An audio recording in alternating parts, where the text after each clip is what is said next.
In the world of American politics and finance, few problems loom as large as the national debt.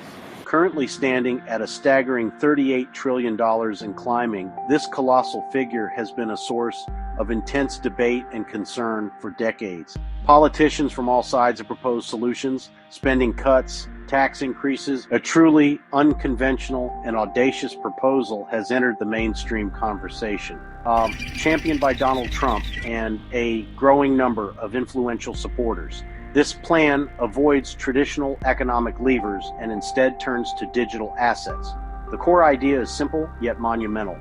The U.S. would create a national Bitcoin strategic reserve, much like the Strategic Petroleum Reserve. The Treasury would buy and hold a massive stockpile of Bitcoin, with 1 million coins as the goal, primarily via confiscations, with possible government purchases. Proponents hope to hold it as value appreciates over years. Some project a $1 million per Bitcoin future, potentially turning those holdings into multi-trillion-dollar assets. This is taking shape in policy. An executive order formed a task force to explore a national digital stockpile, signaling a shift in federal policy toward embracing cryptocurrencies. Furthermore, a proposed Bitcoin strategic reserve bill directs Treasury acquisition. These moves set the stage for a high-stakes financial experiment. The promise: strategically accumulate Bitcoin now to one day dent the national debt, perhaps even paying off significant portions of it. Over the course of this analysis, we will delve deep into every facet of this groundbreaking plan.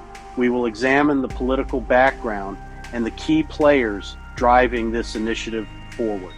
We'll show the math. If Bitcoin reaches $1 million, a reserve of 1 million coins would be worth about $1 trillion.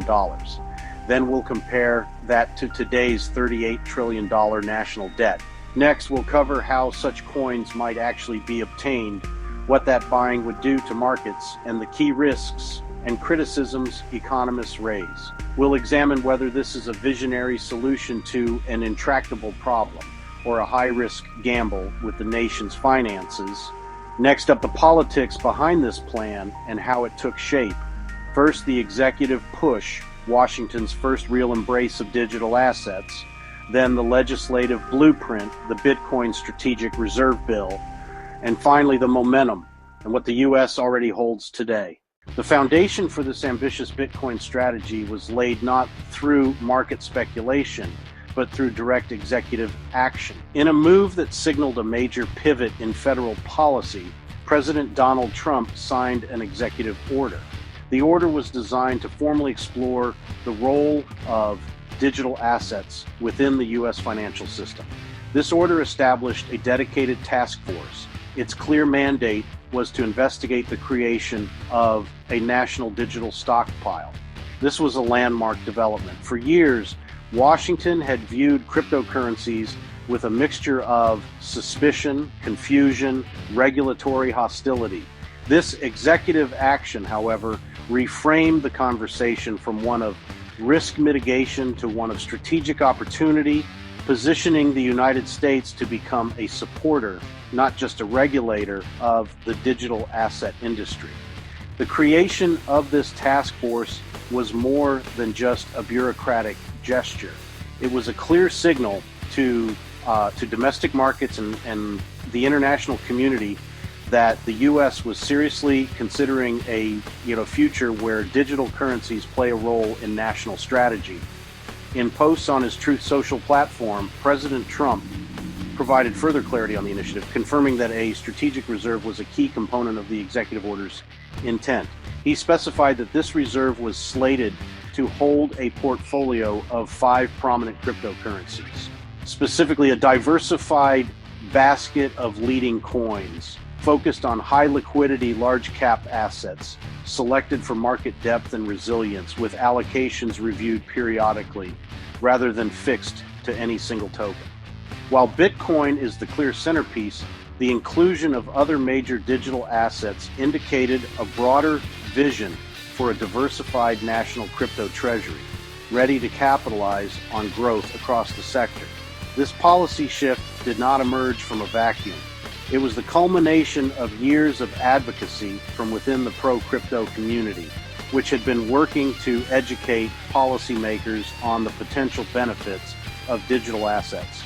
Organizations like the Bitcoin Policy Institute were instrumental in this effort, preparing detailed proposals for key officials, including senior Treasury officials. Their arguments centered on the idea that in an increasingly digital world, a nation's wealth and power would be linked to its holdings of premier digital assets. The executive order demonstrated that these arguments were gaining traction at the highest levels of government, transforming a niche tech idea into a tangible political objective.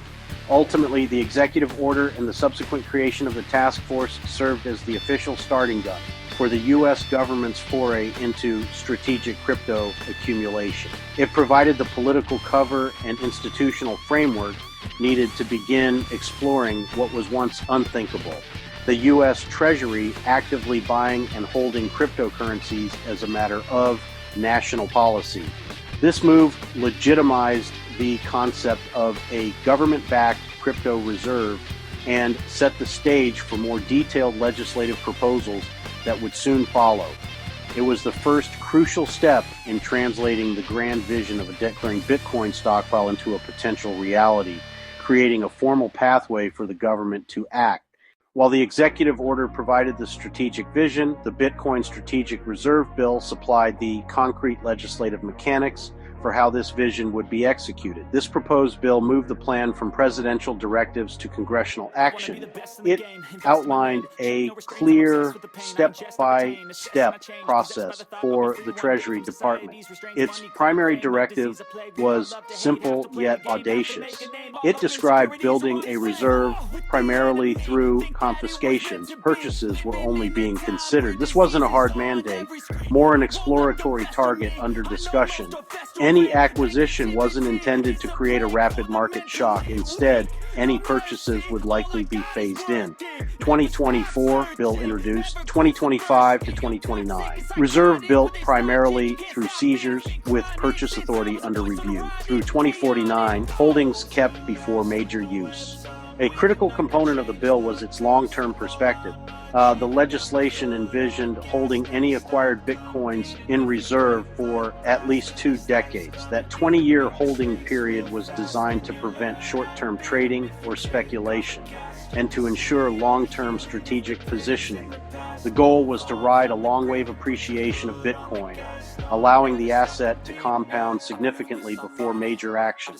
The long-term lockup underscores the belief Bitcoin's potential is realized over decades, not months. It framed the acquisition as a generational investment for the country. However, the bill included one crucial exception to the 20-year rule. The U.S. could access the reserve for one specific purpose: to pay off portions of the national debt. That clause is the linchpin of the strategy, creating a legal mechanism to convert appreciated Bitcoin into a tool for fiscal consolidation. While President Trump's casual comments about handing creditors a crypto check were met with skepticism, the legislative proposal aimed to formalize a legitimate pathway to use the reserve to reduce liabilities before 20 years. The bill represents the practical legal framework to make the Bitcoin debt plan operational.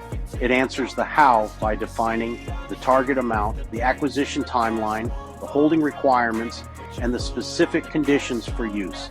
It transforms a bold political promise into a structured multi-year Treasury program.